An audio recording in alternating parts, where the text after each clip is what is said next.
വെള്ളം കുടിക്കുന്നത് താരതമ്യേന കുറയുക, ഫാസ്റ്റ് ഫുഡ് ഭക്ഷണ രീതി, രക്തത്തിൽ പഞ്ചസാര, യൂറിക് ആസിഡ് ഇവയുടെ അളവ് കൂടുക, ചിലതരം മരുന്നുകൾ, വ്യായാമക്കുറവ് ഇവയെല്ലാം മൂത്രത്തിൽ കല്ലിന് കാരണമാകുന്നുണ്ട്. പുറംവേദനയിൽ തുടങ്ങി അടിവയറിലേക്ക് വ്യാപിക്കുന്ന വേദന, ഛർദിൽ, ശക്തമായ അടിവയർ തരിപ്പ്, മൂത്രമൊഴിക്കുമ്പോൾ ശക്തമായ വേദന, പഴുപ്പും രക്തവും കലർന്നു പോവുക ഇവയെല്ലാം സാധാരണ മൂത്രത്തിൽ കല്ലിന്റെ കാരണങ്ങളാണ്. ഓപ്പറേഷൻ മുഖേനയോ മരുന്നുകൾ കഴിച്ചോ കല്ല് അരിയിച്ചു കളയാനുള്ള മാർഗങ്ങൾ ഇപ്പോൾ എല്ലാ വൈദ്യശാസ്ത്രത്തിലും ലഭ്യമാണ്. എന്നാൽ ഇവിടെ എത്നിക് ഹെൽത്ത് കോഡ് 1-2 ദിവസം കൊണ്ട് മൂത്രത്തിൽ കല്ല് ശരീരത്തിൽ നിന്നും പുറന്തള്ളാവുന്ന ഒരൊറ്റമൂലിയാണ് അവതരിപ്പിക്കുന്നത്. തമിഴ്നാട്ടിലെ കുഗ്രാമങ്ങളിൽ പഴമക്കാർ ഉപയോഗിച്ചിരുന്ന ഈ ഒറ്റമൂലി ഫലപ്രദവും പാർശ്വഫലങ്ങൾ ഇല്ലാത്തതുകൊണ്ടുമാണ് എത്നിക് ഹെൽത്ത് കോഡ് ഇവിടെ അവതരിപ്പിക്കുന്നത്. 1/2 കിലോ ബീൻസ് വാങ്ങുക.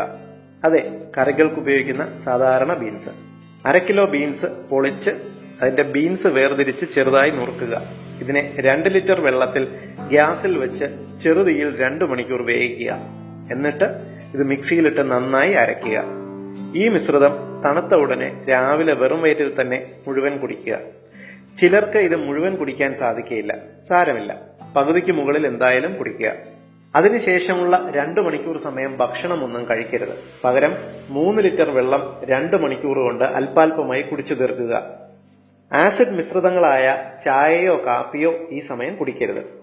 കാരണം ആസിഡ് മിശ്രിതങ്ങൾ മൂത്രത്തിൽ കല്ല് അലിയുന്നതിനെ തടയും. 3 മണിക്കൂർ കഴിഞ്ഞതിന് ശേഷം വിശന്നാൽ കഞ്ഞിയോ മറ്റു ലഘുഭക്ഷണങ്ങളോ കഴിക്കാം.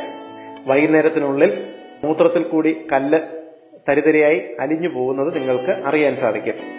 ചിലരിൽ കല്ല് താഴേക്ക് വരുമ്പോൾ ചെറിയ വേദന ഉണ്ടായി എന്ന് വരാം. സാരമില്ല, വേദന സ്വയം മാറിക്കൊള്ളും. 2 ദിവസം കഴിഞ്ഞ് നിങ്ങൾ എക്സ്റേയോ അൾട്രാസൗണ്ട് സ്കാനോ പരിശോധിച്ച് നോക്കിക്കഴിഞ്ഞാൽ കല്ല് പോയിട്ടുണ്ടോ എന്ന് നിങ്ങൾക്ക് മനസ്സിലാകും.